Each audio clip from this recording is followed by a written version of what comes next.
Every driver knows the feeling. You hit the gas pedal expecting that smooth, instant response, but instead your car feels sluggish, jumpy, or just plain unpredictable. It's frustrating. Maybe your car idles higher than normal, or maybe it lags when you accelerate, like it's thinking about it before finally going. What a lot of people don't realize is that these issues can often be traced back to a small but critical part of your vehicle, the throttle system, and more specifically, the Throttle Position Sensor, or TPS. Now, before you start worrying about expensive repairs or diving deep into confusing forums, let's clear something up. In many cases, you don't need a new part, you just need a reset. In this video, I'm going to walk you through what a throttle reset actually is, why it works, and how you can easily do it yourself, even if you've never touched your engine before. Modern vehicles use what's called drive-by-wire technology. That means when you step on the gas, there's no physical cable connecting your pedal to the engine. Instead, your foot sends a signal to the engine control unit, or ECU, which then tells the throttle body how much to open. And in the middle of all this is the throttle position sensor. It's the brain behind the motion. It measures exactly how far the throttle is open and constantly reports back to the ECU. The TPS is what allows your car to adjust fuel mixture, control engine timing, and shift gears correctly in automatic vehicles. It's a critical part of the communication loop between your right foot and your engine. But here's the catch. It needs to be calibrated. If the TPS gets out of sync, even by a little, your car starts acting up. You'll notice hesitation when you accelerate, stalling at idle, unpredictable revving, or even limp mode. This happens after battery changes, throttle body cleanings, sensor replacements, or just overtime from normal wear. Now let's talk about some common signs you need a throttle reset. A throttle reset is one of the simplest things you can do when your car starts feeling off, and yet most people overlook it. The symptoms can mimic other issues, which is why mechanics sometimes jump to replacing sensors or cleaning injectors first. But when you know what to look for, the throttle system gives itself away. The most obvious sign is delayed throttle response. You press the gas, and there's a noticeable lag before the car responds. This isn't just annoying, it can be dangerous if you're merging or overtaking. Then there's the opposite, jerky or jumpy acceleration, where the car surges forward even with light pedal pressure. High or uneven idle is another clue. If your car revs higher than normal when sitting still, or the RPM needle bounces around, your throttle system may be struggling to find the correct idle position. A flashing check engine light is the biggest red flag. If you're getting codes like P120, P121, P2000, 135, or anything related to the TPS or throttle body, it's time to act. But here's the good news. Before spending hundreds on parts or diagnostics, you should try a reset. It's often all that's needed. How a throttle reset works.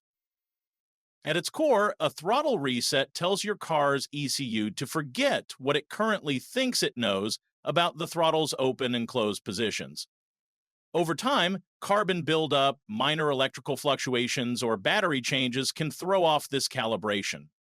So even if your throttle plate is physically fine, the ECU may think it's slightly open or closed when it's not.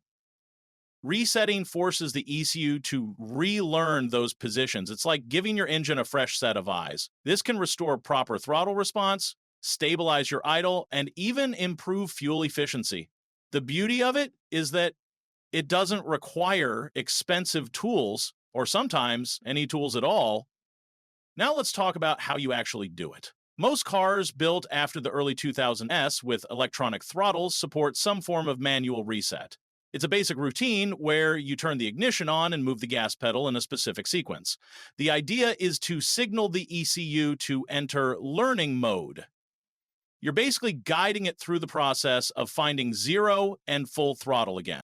The key here is consistency. The pedal movements need to be smooth and deliberate. You want the ECU to read each stage clearly. After completing the process, the car typically needs a few minutes of idling and a short drive to finish adapting.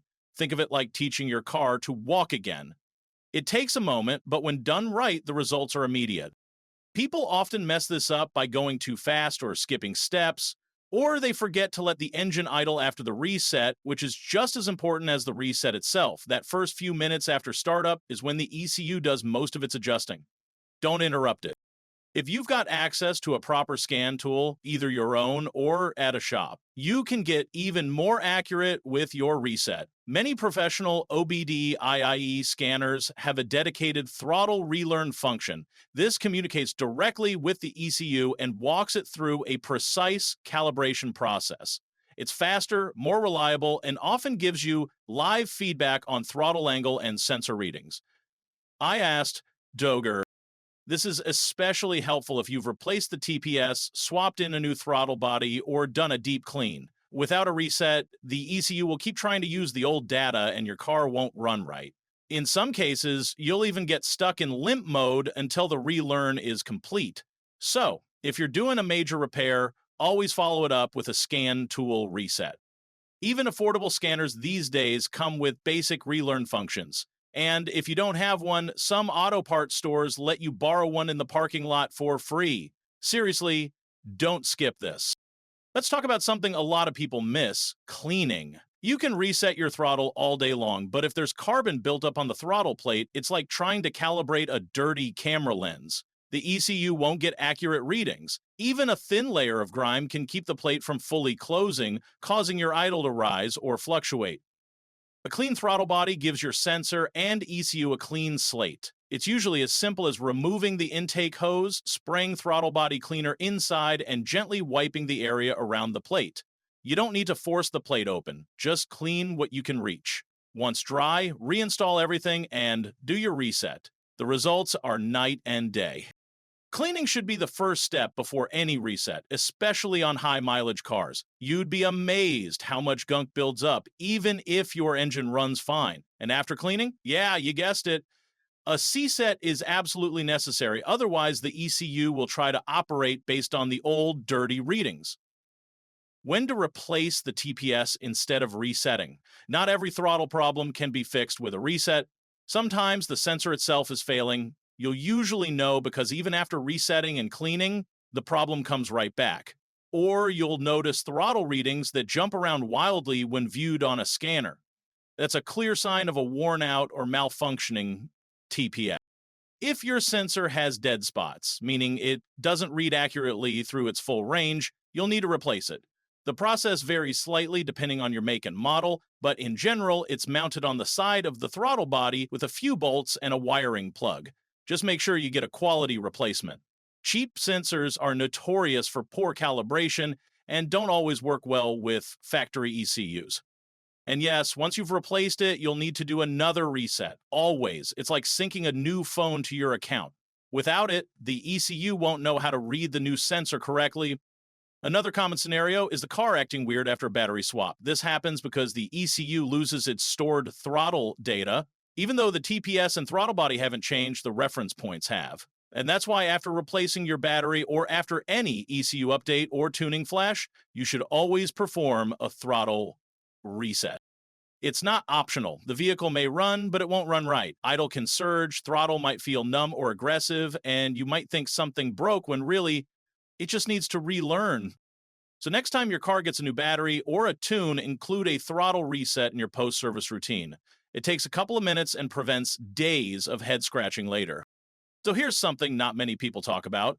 Even though it plays a huge role in how your car behaves after a throttle reset: engine temperature and ECU adaptive learning. Now, you might have noticed that after resetting your throttle or replacing a sensor, the car feels perfect at first, but then starts acting weird again after a few drives. That's not because the reset didn't work. It's because your car's ECU is starting to adapt again, and it's using live environmental data like engine temperature, air density, and even your driving habits to adjust throttle behavior. The ECU isn't a fixed system. It's designed to be flexible. After a reset, it doesn't just set the throttle position once and leave it there. It starts collecting data while you drive. Things like how aggressively you accelerate, how often you're in stop-and-go traffic, and what the temperature is when the engine is cold versus hot. That means your throttle response at 7 a.m. in winter will feel different from what you get at 2 p.m. in the summer. Why does that matter? Because if you do a throttle reset while the engine is cold and then expect perfect idle when the engine heats up, you might be in for a surprise. Cold starts cause the throttle body to open slightly more to help the engine warm up. That's normal. But if your TPS calibration was done at a time when the ECU thought the engine should be idling higher, it might cause a false normal when warm. So always make sure your engine is at operating temperature when doing a reset, unless the factory service manual specifically says otherwise. Another thing to consider is that many ECUs go through an adaptive learning period after a reset. During this time, the car might have inconsistent behavior, sometimes great, sometimes strange. This can last anywhere from 20 to 100 miles, depending on your vehicle. That's why it's crucial not to panic if your idle isn't rock solid right after the reset. Let the system do its job. If the symptoms gradually get better, you're on the right path. Throttle problems can affect everything from performance and fuel economy to safety. But you don't have to live with it, and you definitely don't have to throw money at the problem right away. Try the reset. Clean the throttle. Watch your car transform. It's one of those satisfying moments where you press the gas pedal afterward and think, yep, that's how it's supposed to feel. If this helped you out, leave at least like. It seriously helps more than you know. Drop a comment if you've got your own reset tips or if you've been dealing with throttle issues and aren't sure what to do next. And make sure to subscribe for more honest car fixes that actually work without draining your wallet. Thanks for watching, and hey, go enjoy that smooth throttle response.